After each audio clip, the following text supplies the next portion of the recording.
What race is Princess Peach? Wait before you answer because it's more complicated than you might think. We all know that Mario is Italian, but Princess Peach's ethnicity is less obvious. Then again, we are talking about the ruler of a mushroom kingdom in a Japanese guy's fantasy land, so nothing about this will be straightforward. I started thinking about Princess Peach's ethnicity after reading a couple of articles on Mario Kart 8. Ars Technica ran an editorial declaring that Nintendo must move beyond a roster of exclusively white characters. Granted, all of the human characters look fair-skinned, but are they really white? We can say that Mario, Luigi, and their baby derivatives are foreigners from a Japanese perspective, but something about Peach got me thinking. Her rather non-Japanese features sucked me into an over-analytic vortex from which I couldn't escape. I propose that Peach is a non-white character and reflects a standard of Japanese feminine beauty that stretches back both decades and centuries. Many female characters in Japanese video games mimic these seemingly non-Japanese features, yet they are still considered Japanese. Claiming Princess Peach as white means applying foreign constructs of race and gender onto a character made within a Japanese context. Just because a character looks white doesn't make it so. Let's get real. Princess Peach looks unlike most Japanese women.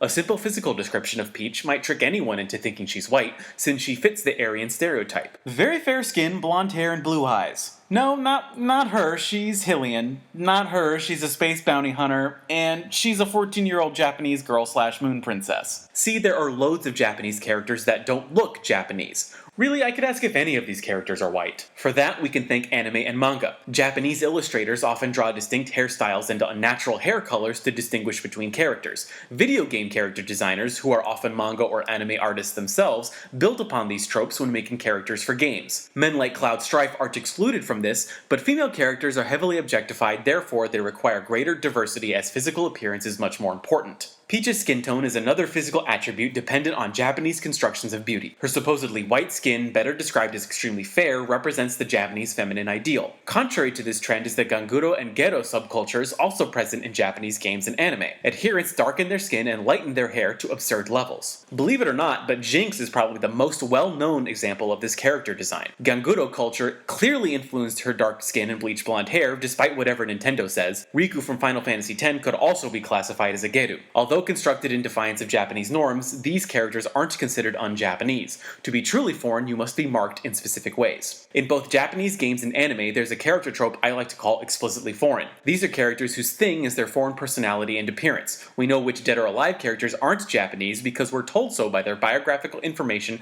and just how un-Japanese they act and look. Same goes for Street Fighter, Tekken, and other fighting games with a diverse roster. Physically, the most common attribute of explicitly foreign characters are big noses. Peach's nose is often rendered very small, so small that it might collapse into her face like a black hole. We know Mario's not Japanese because of his big schnoz. Same goes for Luigi and Squidward. Ironically, big, wide anime eyes denote a Japanese character where small, narrow eyes mark someone as foreign. This isn't always the case, but the nose knows best. Race and visual ethnicity are a sensitive topic, and diversity in video games has reached hot button status. Japanese games should also account for this, especially when games like Mario Kart do so well internationally. Yet we should check ourselves before classifying a character's race on physical features alone. It runs the risk of racially appropriating a character to an ultimately selfish end. It's more than a little racist to call Mario Kart's roster all white. This applies the white as default trope to a culture that sees Japanese as the default. A character's appearance is just one of many tropes built into character design, and the lines are so often blurry that not everyone will perceive the same thing, for instance the cover of Far Cry 4. When Ubisoft revealed the cover, internet journalists kicked up a storm over what was just another example of a white imperialist subjugating people of color.